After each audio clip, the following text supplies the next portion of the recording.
તો આજે હતો રવિવાર એટલે અમે ચા ભાખરી નહોતી બનાવી. કિંજલ કહે કે રોજ ભાખરી ખાઈ ખાઈને મને કંટાળો આવી ગયો, તો પીન લઈએ એવા બટેટા પૌવા. તો અમે ચારેય જણાએ બટેકા પૌવા ખાધા એટલે બહુ જ મજા આવી ગઈ. ચા, બટેટા પૌવા અને કઢી. વાવ.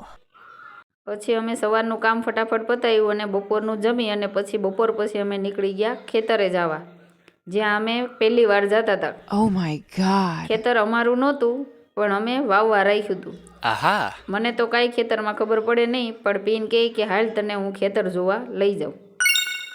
પછી અમે ખેતરે પૂગી ગયા એટલે મેં પીનને પૂછ્યું કે આ ખેતરમાં કાંઈ વાવેલું છે કે હજી બાકી છે? તો કહે કે આ ખેતરમાં શેવડી વાવેલી છે. મેં કીધું આમાં ક્યાંય દેખાતી તો નથી. તો કહે કે આને કાંઈ ઊભી ન રોપવાની હોય, શેવડીને તો હુડાવીને રોપવાની હોય. મેં કીધું એવું? પછી એક શેવડી કાઢી અને મેં જોયું કે આને કઈ રીતે વાવેલી છે. તો શેવડીને આવી રીતે વાવે એ તો મને આજે જ ખબર પડી કે આને હુડાવીને વાવવાની હોય, આને ઊભી ન વાવવાની હોય. મને એમ કે એનું બિયારણ ઊભું વાવવાનું આવતું હશે. પછી મેં એને પાછી ઢાંકી દીધી. ત્યાં તો આ બેય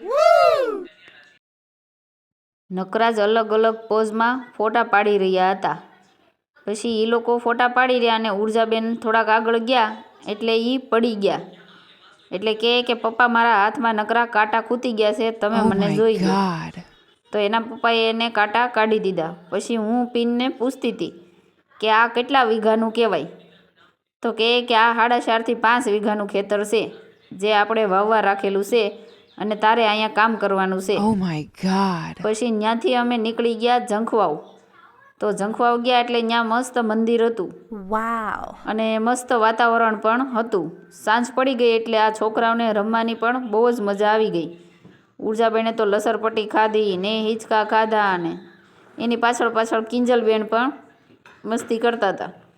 પછી ત્યાંથી થોડાક આગળ ગયા એટલે આ મંદિરે અમે લોકોએ દર્શન કર્યા અને ત્યાંથી પછી આ મોટા મંદિરમાં પણ દર્શન કર્યા. અને એકદમ આ મંદિરની સામે જ એક મોટા હનુમાન દાદા પણ ઊભેલા હતા, તો એના પણ અમે દર્શન કર્યા. આહા. પછી ત્યાંથી થોડાક આગળ ચાલ્યા એટલે આ મસ્ત બધા ઝાડવા હતા એટલે હું તો પછી આહા. પોઝ મારવામાં જ લાગી ગઈ. પીનને મેં કીધું કે મારા ઘણા બધા ફોટા તમે અહીંયા પાડી લો. પછી આ બધું જોતા જોતા જ અમે થોડાક આગળ ગયા અને ખૂબ જ મજા કરી. તો મળશું આવતા વિડીયોમાં. લાઈક, શેર અને સબસ્ક્રાઈબ. જય માતાજી બધાને.